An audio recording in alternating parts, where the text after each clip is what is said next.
Episode 4 begins with the shogunate officially announcing a new expedition to the island. This time, 4 Yamada Asaemon are being sent alongside 4 Iwagakure ninja and more than 50 of their subordinates. Among the executioners are Shugen and Jika, along with 2 new faces, Isuzu and Kiyomaru. Although Isuzu and Kiyomaru have no official rank, their strength is undeniable. Kiyomaru, in particular, is extremely proud of his abilities and reacts angrily when others question his unranked status. During his outburst, Kiyomaru threatens one of the shinobi and slices the mask of another ninja standing nearby to intimidate them. However, none of the ninja react or move, which only fuels his anger further. When the masked shinobi calmly explain that they are present solely to follow orders, Kiyomaru cruelly tells one of them to die. Without hesitation, the shinobi says he is relying on the ninja beside him and immediately commits suicide with his own sword, shocking everyone present. Shugen remains deeply suspicious of the Iwagakure ninja,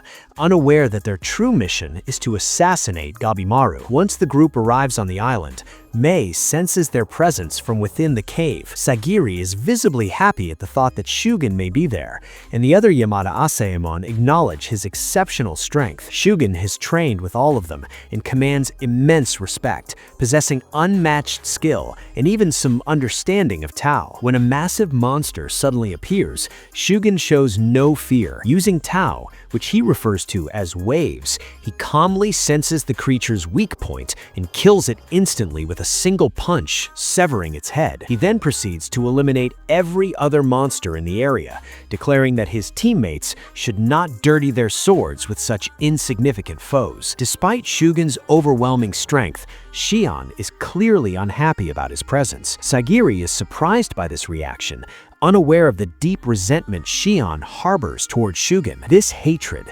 stems from a past incident where the shogunate captured a criminal who refused to reveal the location of his allies. Shugen was summoned, and in response, he systematically executed everyone connected to the bandit, including his entire family and even children, killing over 100 people. Although Shugen cried while carrying out the massacre, he believed it was necessary, reasoning that the bandit's family would simply continue his crimes if left alive. As the group explores the island further, Shugen discovers the body of Aizen. Overcome with grief, he breaks down in tears, remembering their time together as friends. Even in a land filled with monsters, Shugen and the others take the time to properly bury Aizen and pray for him. This act deeply surprises the new shinobi leader, who begins to notice the contrast between Shugen's brutal strength and his emotional depth. Their prayer is suddenly interrupted when another monster attacks. Enraged by this interruption, Isuzu and Kiyomaru violently assault the creature,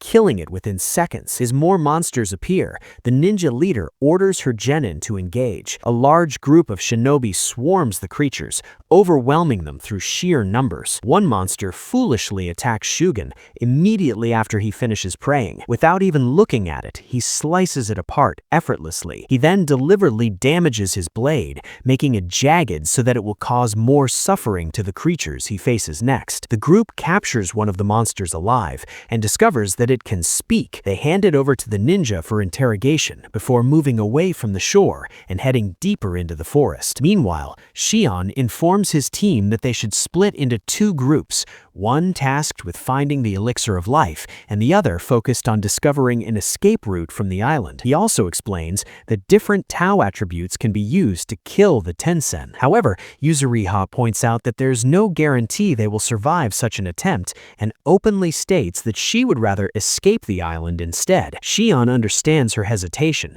and enters the cave, telling everyone to choose whether they want to follow him or go their own way. In the end, everyone decides to go after him, knowing that staying together offers the best chance of survival. The episode ends with both groups moving forward into greater danger as alliances form and hidden intentions begin to surface.